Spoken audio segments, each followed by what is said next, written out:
Hey, all you park goers, it's Party of Two, and we're here to give you all of the scoop on the Valentine's Day happenings. Don't you go changing. Really?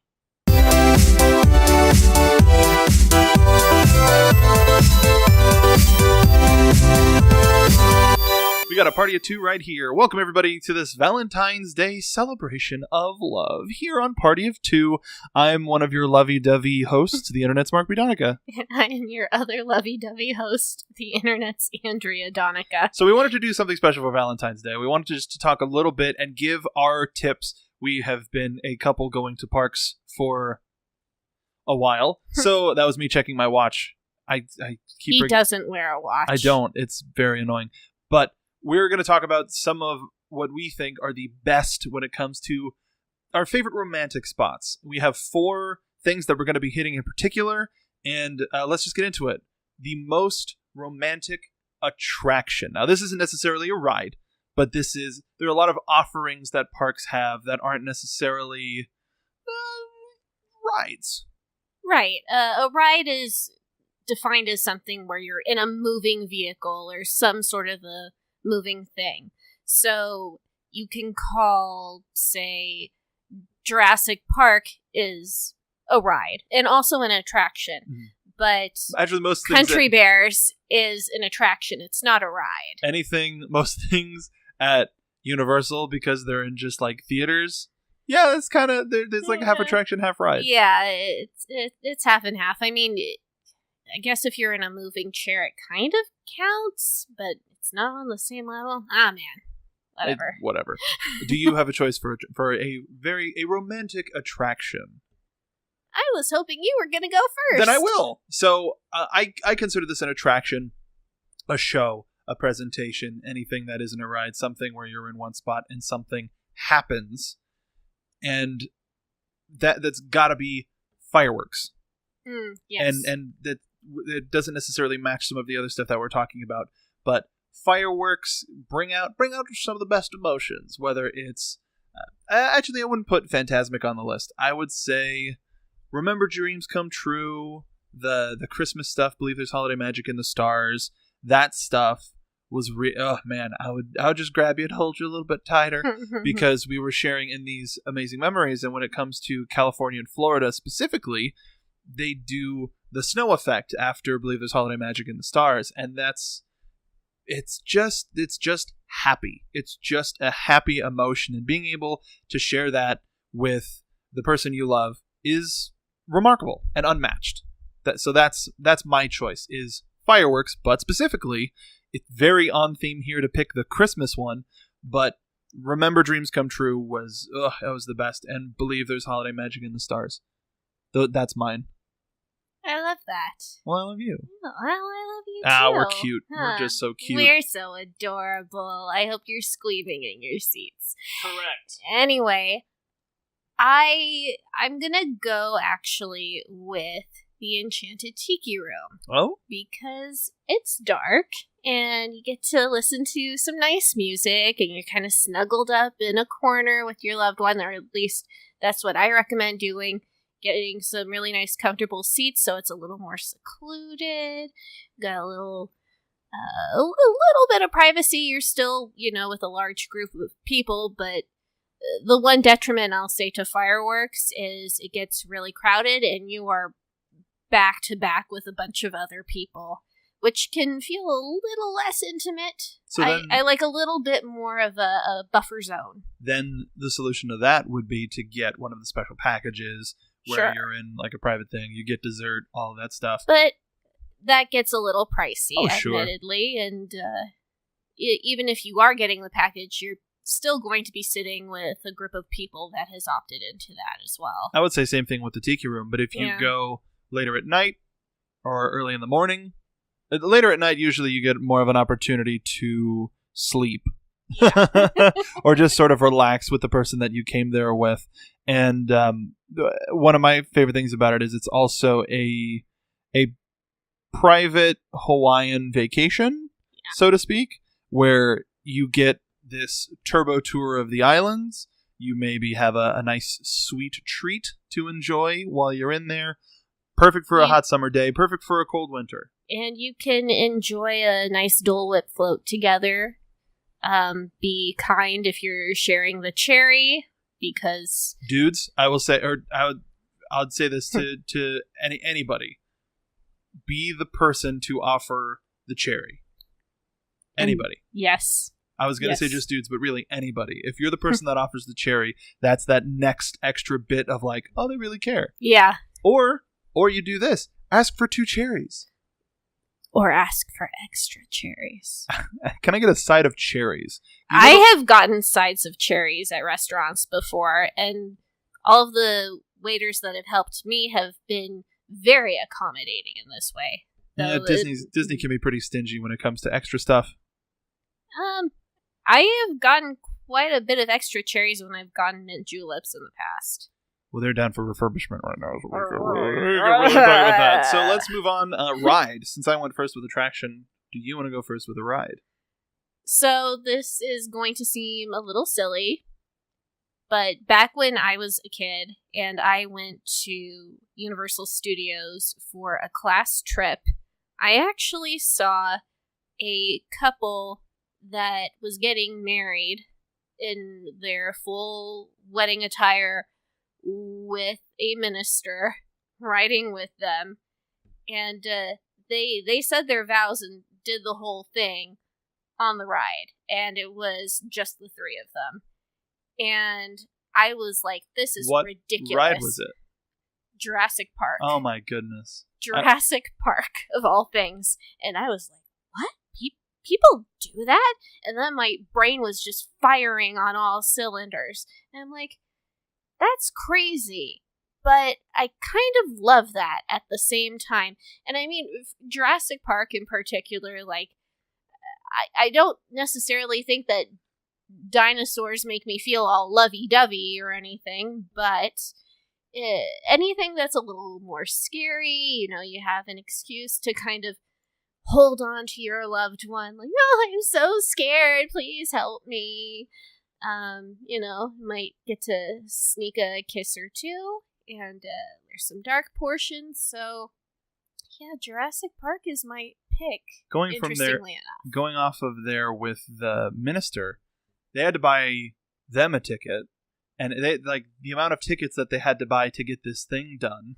I wonder if they even contacted the theme park to get them to not necessarily agree, but just be like, hey, we're coming through here. Because I remember one of the last times we went, we saw a handful of quinceañeras coming through. Yeah. Just there, taking photos at City Walk and things like that. But I wonder. That's very interesting. And that actually reminded me, my backup for attraction was going to be Horror Nights for that reason. Because as long as you are both consenting to go to that spooky place and you're both into it, it's an excuse to sort of get scared and grab onto the person closest to you. And so as long as you're both consenting to be terrified, you're being terrified together, and it brings you closer together. And similar to that, when it comes to rides, we're talking it's dark. You're looking for that darkness. You're looking for that carnal edge when it comes to, quote, being romantic at the parks. So for ride, gotta go with a classic here. Gotta go with Pirates of the Caribbean. Yeah. Like, I was trying to think of boat, or I thought you were going to say Haunted Mansion, something like that. But Pirates of the Caribbean, you get that last row, you get that love seat in the back. As long as, especially today, now that they load stuff and cars like bump into each other, if you're in the second load station in the very back row, I do it these days. Like before, I was like, hey, can we get in the back row? But now I do it because I don't want to get in any kid's way because I'm a giant. Mark is very, very tall. Very large. So I just don't want to be in people's ways. And we get the added benefit of being in the back and just being a little bit more like huggy and kissy and whatever. We're so bloody cute. Come for the rides, stay for the love. That's us here at Party of Two. So that's mine, is Pirates of the Caribbean. Did you have any sort of a backup? I have a runner-up, and that's actually the Storybook Land canal boats. But going at night. So when everything gets lit up, it's actually really, really beautiful. And there's this little short area that has a bunch of mini rose hedges, and they're talking about Aladdin and Jasmine on their magic carpet ride, and these were the same hedges that they went through, and we know that they didn't. But when the lights are twinkling and a whole new world, the music is playing, it's really romantic, and I think it's sweet. And at that point, when you go late at night, Fantasyland's a little more quiet, and it feels a little more intimate. So, in case anybody heard me giggling there, it's just because it's like, you gotta wait till that stuff is lit, fam.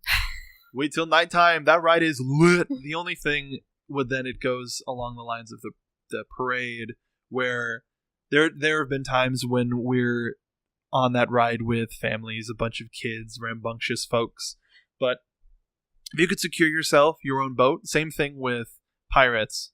If you can secure your own boat for any of those, like, wow, take the extra time and wait. If you're at any park for any particular off-season time, and you say, hey, can we get our own? You can usually just ask, can we get our own car? And they'll say, yeah, you just have to wait a little bit. Wait a little bit longer. It improves the experience. You get front row center. If you ever wanted to get ride pictures for whether it's, I don't know why Revenge of the Mummy is coming to mind, but stuff like that, where you all you have to do is wait an extra couple minutes.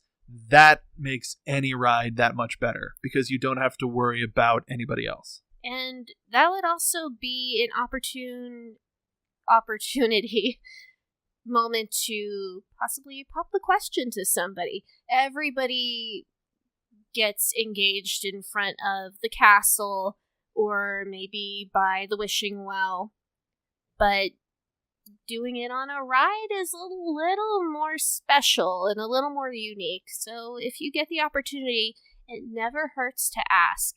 Something interesting too that maybe not all of our listeners know about, Disney actually has a whole team of planners that will help you plan literally anything at the parks.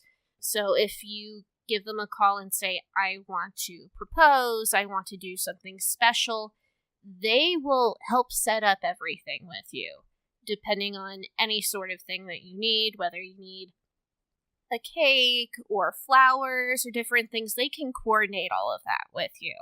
So if you are thinking of doing something like that, just give them a call. Yes, they're very helpful. The Disney folks are a little bit more helpful. That's not to say that the Universal folks or the Knott's folks, right, of whom we've yet to mention for very good reason, there really isn't anything. Yes. I mean, if you're a fan of Chili's, that's great. Knott's has you covered. But other than that, nothing specifically on the Knott's property. After thinking about it, did we really get an idea that's particularly romantic? Yeah. Yeah. I would say maybe the most opportune time would maybe be over the holidays, but there are shows on every stage at any given hour. It can get really cold, and there are some like dark corners of the park where you can get a little, but not really anything. I'm sorry, what was that? That was, not. So there are opportunities for sort of stuff, but not necessarily like romancing. There's not like, I don't, whatever they do for Valentine's Day at Knott's, there's probably better options. Probably. Like Knott's, if we did who does Valentine's Day best, like we usually do, like I'm just interested to see what Knott's does. I would say go to a Six Flags before going to Knott's. Because it's a lot of thrill rides, and similarly to about like scary stuff and being closer to people is that, like my choice for ride was almost any ride with a lap bar, because with the centripetal force, like on Big Thunder, like you and I are together when it comes to the big spin, and it's just sort of like that was fun, that was a thrill, that was a thing. It could mean something, it could mean nothing, because it's just gravity. Well, you're also gripping onto me when we have a mutual lap bar because you're afraid I'm going to fly out of the vehicle. Yeah, that's a long-standing fear. Yeah. I think that's kind of a little on a different level. But a consensual take to the roller coaster park, I think, has a lot more opportunity than Knott's Berry Farm. Yeah. Knott's Berry Farm, you got Big Puppy. Like, the thing with Disney is they have a variety of franchises that they can go to that's all under their umbrella. Like, for Sweethearts Night, they had the Tangled photo op. They had Milo and Kita out, for goodness sake. So there are various opportunities, various types of sweethearts that can come together. It's not just Mickey and Minnie, but for when you think of two romantically linked characters at Knott's, it's Sally and Linus. Like, that's it. Which is kind of unwilling. And it's also they're 5 and 6 years old. Yeah. So it's not like and then there's Lucy and Schroeder, which technically counts, but that's also like not anyway. and then I would love to see a deranged Peanuts Tunnel of Love, actually. Well, and that's partly another reason. Like, there used to be the Tunnel of Love, which was just an excuse for couples to be somewhere in the dark. And that's kind of what Haunted Mansion, Pirates, to an extent, Small World? Yeah. Because there's that long-standing urban legend that there aren't any cameras in there. Well, at least before the major refurbishment, when they added in the Disney dolls, if to put it simply, they probably have cameras in there now, but supposedly word on the street was that there weren't any cameras in the attraction at all beforehand, which is wild. And I think we actually talked to a security guard once at Disney, and he said that wasn't true, but it was also a question of, well, if it wasn't true, then why would someone actually think to say that in the first place? Because that's a big claim. It could be somebody who worked security that wanted to spread a rumor so that he could watch kids kissing. Who knows? Ew. Yeah, so let's change subject. Ugh. Yep. There was I rarely say this anymore, but there was a pretty good South Park episode that related to surveillance that dealt with something similar. Anyway, let's move on to our third category, which is atmosphere. Now, this one, I think, was kind of the hardest to pick, because to give a general answer is difficult, because different people are like different things. Like, you say Christmas at Knott's, if you're from the country, there's nothing, like, Frontierland doesn't beat it. Nothing can beat Knott's at Christmas time if you grew up in a rural area, because it's just sort of the best of all of that brought together. And when we got to visit during Christmas time, it was just the best, because we were both kind of around barns and nature and things like that. So around Christmas time, that's the closest thing that Knott's can be. But aside from that, like, a general answer is really difficult to nail down. Could you nail down a general answer for most romantic atmosphere? Well, I was thinking about particular spots when I was thinking about this, and I actually nominate the waterfall at Grizzly River Run in the path area that's around the attraction. It's a perfect photo op spot. It's a little more serene. It's a little more quiet. It's a great time to just kind of take a stroll with your loved one and take it easy. That's actually my personal choice. And when it's at night, it's even more romantic. But you feel like you're in a more secluded area in nature, and that's when at least I myself feel most at peace, most at one. For me, I was going to say, or I am saying, the New Orleans Square area of Disneyland. Absolutely. It's a good mix of country and city. It's always lit very well. It's reminiscent of a lot of different types of areas, and there's the smells of the food. It's sort of like a mini mall date, but you're at Disney, because there's a couple of shops here and there. There's a couple of restaurants here and there. You can get your caricature done. And what place I would be very interested to see the numbers between people proposing in front of the castle and people using the caricature stand to propose. Yeah. I'm sure they're not very close, if close at all, but I think if there's any any runner-up, how many times have we gone and we've seen people proposing through the caricature? Oh, I clearly haven't been paying attention at all. maybe it's maybe there were days when the lines to the bathroom were long and I was out before you, etc., etc. The reality of married life. Hey, go to the bathroom. I'll hang out over here. But I can recall. I mean, this is a small percentage considering the amount of times we've gone, but at least 5 or 6 times where, and it's.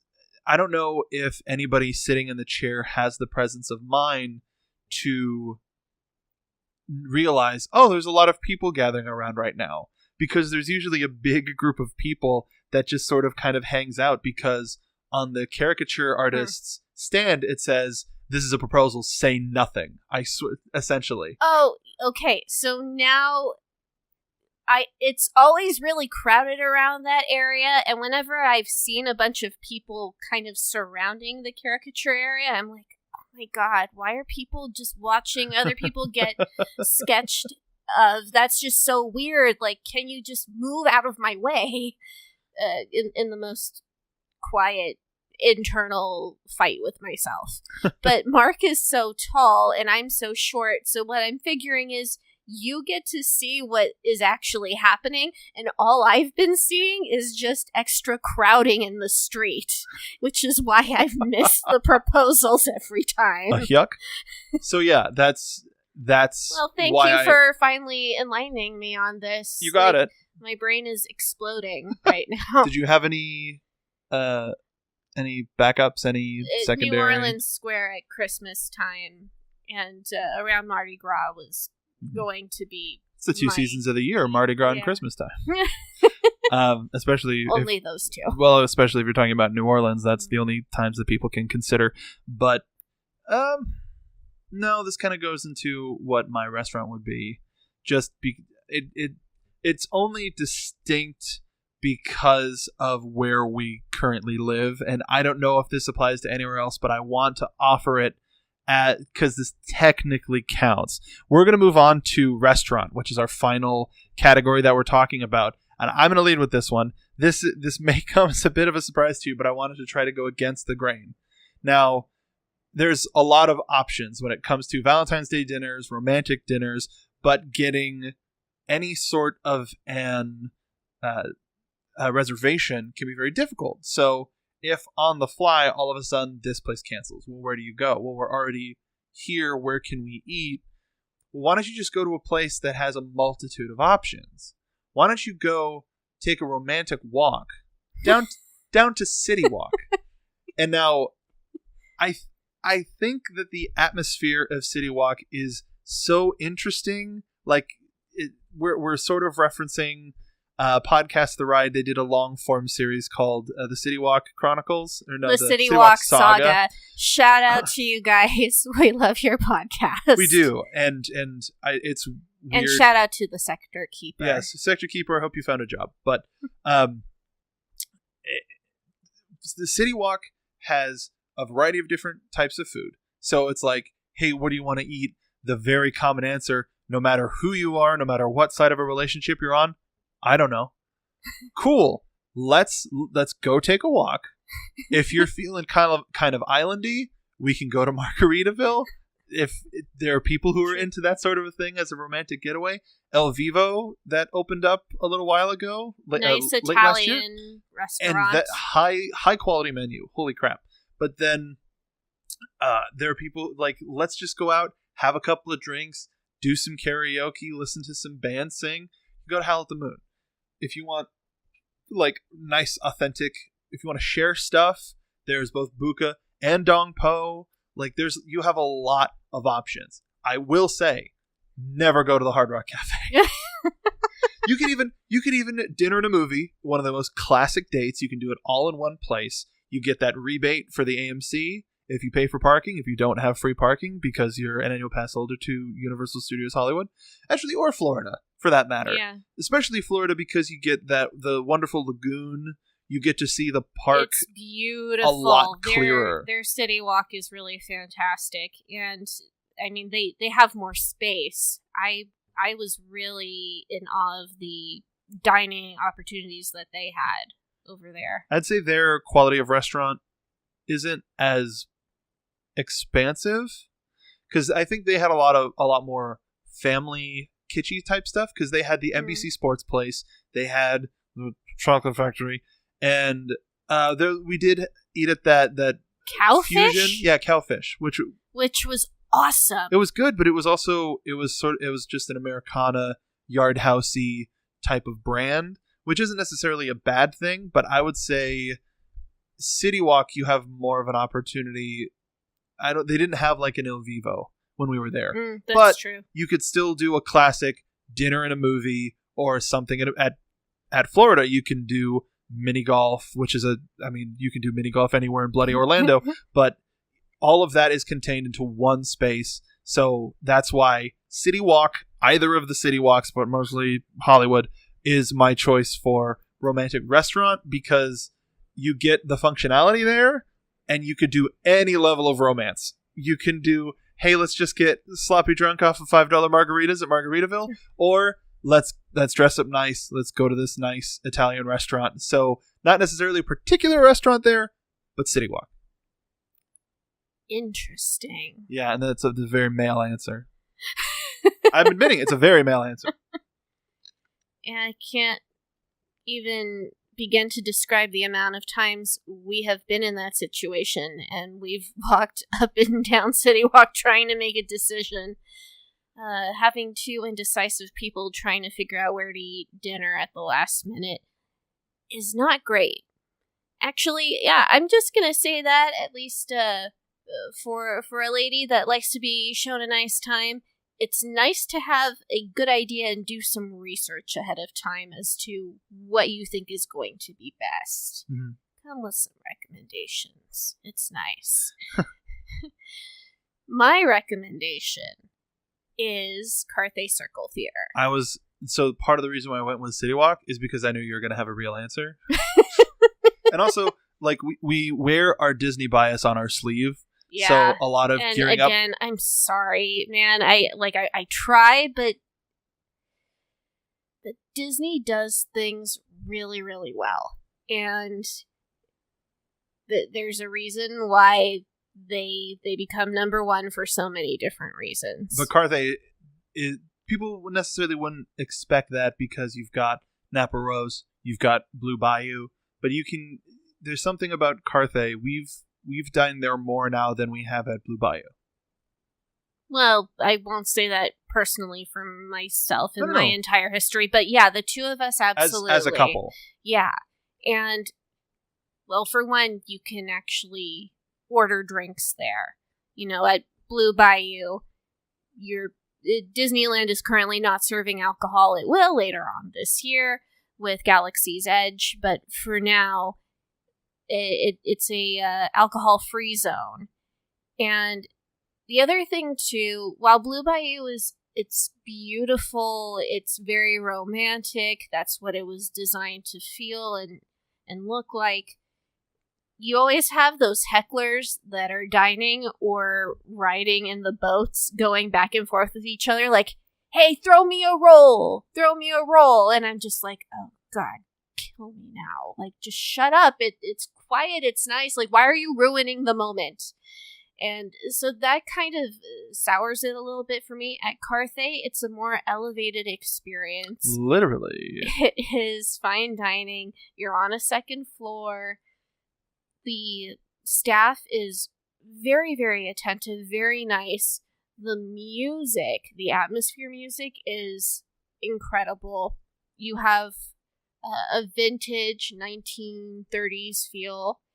It's very elegant. The food is incredible. It's a fine dining experience, and it's 100% worth doing. Like, if you're going to do one nice dinner out or one nice meal out when you go to Southern California and visit the theme parks. For me, that's a place that you have to go to. And you should also do a separate visit or adjunct visit to the bar that's downstairs on the first floor, because that's a fun place to hang out as well. And interestingly enough, the music that they play downstairs is different than the music that they play upstairs. Yeah, and I would recommend finding a channel that has the Carthay music. We had some folks over the other day, and we put that on, and it's just nice to have on in the background. Just, it's cool, it's chill, it's jazz, it's covers of Disney classics. And it's a little bit different than the Everybody Wants to Be a Cat jazz records that have been coming out. So it's a nice change. It's light. Just the regular bread that they give you is good. They have like jalapeno cheese biscuits, something like that. Yeah, and with an apricot jam something center. Like that. There's a lot of so good. A lot of good food there, and it changes up relatively frequently. It says seasonally. It says seasonal, but sometimes some stuff carries over, stays. Like the fish options, the red meat options, various stuff changes up a little bit, but it's never gone for too long. So it's nice to go and try something different, though it's hard not to just stay in your lane when it comes to what's good. It's a very good decision. And I would say just take some extra time to be at the bar. Not even necessarily make it a separate visit, but go maybe get one nosh. They also have good tea. Yes, I was about to say, if you don't drink, but you enjoy more things than just soda and water, they have really, really excellent teas, actually. A solid tea selection, which is rare to find at a theme park. Like, you actually get tea service. It's not like, all right, here's your one English breakfast tea. That's by Lipton. Here you go. I'm not a fan of that. And it's also not just like from the Starbucks partnership. It's not just Teavana. Yeah. It's good stuff.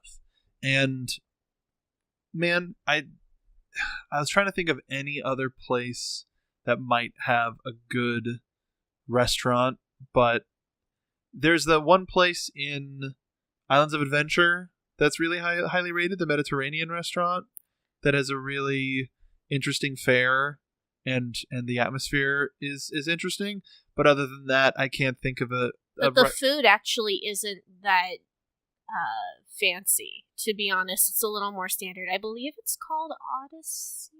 I don't know. Probably. Yeah. But it's one of those things where Universal doesn't necessarily do the on-property, like, romantic stuff. Yeah. It's a lot of quick service locations, but there is stuff available outside, right outside, at City Walk. And Knott's, no.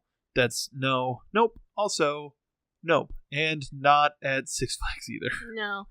I will say, though, Mama Knott's fried chicken is delicious. It's just not necessarily a romantic place to go. No. The other thing I will say as a semi-runner-up for me, but it's not as elevated of a dining experience, but is still nice, is going to the Three Broomsticks at Universal Studios. The atmosphere is very, very excellent. There's actually little shadows of house elves kind of going about and doing their work. The music is very relaxing, and it's lit in a darker way, so it's a little more romantic, a little more cozy. Everything with your choices has been lit. This stuff is lit. And I'm about it. If you want a lit theme park experience, listen to Andrea. Mood lighting is very important to me. So, yeah, I intended this to kind of be sort of a bite-sized episode, but we ended up going sort of close to full-time territory. Are you serious? Yeah. We did? Oh, wow. Yeah, we're doing pretty well. Huh. But this is a special thing. I want us to be able to do more than one show a week. So this is a bit of an experiment. If you like this, let us know what your romantic pics at various theme parks are by finding us on Twitter at PartyOf2Pod. If you're watching this on YouTube, leave us a comment down below. But until next time, Andrea, where can folks find you? You can find me at DoleWhipDrea on Instagram and on Twitter. And you can find me at Mark B. Donica. You could also go to tpublic.com/PartyOf2Pod, where we have a couple of shirts up. And they're designs that not only do we want to wear ourselves, but stuff that we thought should exist in the landscape. So make sure to check those out. We're going to tweet them out some more. And as we get more ideas and a little bit more funding, we'll get some more stuff designed and put it up. But thank you so much for checking out this episode of Party of Two Pod. Make sure to tell your friends, leave a review on your podcast provider of choice, and we will read it on the air. Thank you so much, and we will see you on the next romantic ride.